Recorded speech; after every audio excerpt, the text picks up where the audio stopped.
أعوذ بالله من الشيطان الرجيم నేను శపించబడిన బహిష్కరించబడిన శైతాన్ నుండి రక్షణ పొందటానికి అల్లాహ్ శరణు వేడు.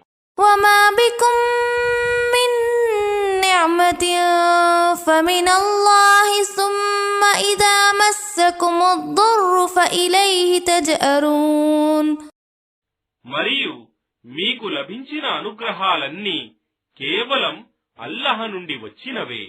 అంతేగాక మీకు ఆపదలు వచ్చినప్పుడు కూడా మీరు సహాయం కొరకు ఆయననే మొరపెట్టుకుంటారు కదా.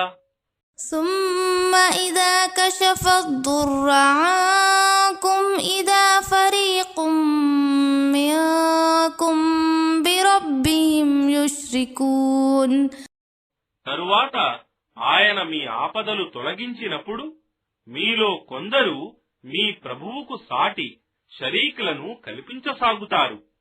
ليكفروا بما آتيناهم فتمتعوا فسوف تعلمون మేము చేసిన ఉపకారానికి కృతజ్ఞతగా సరే కొంతకాలం సుఖాలను అనుభవించండి, తరువాత మీరు తెలుసుకుంటారు.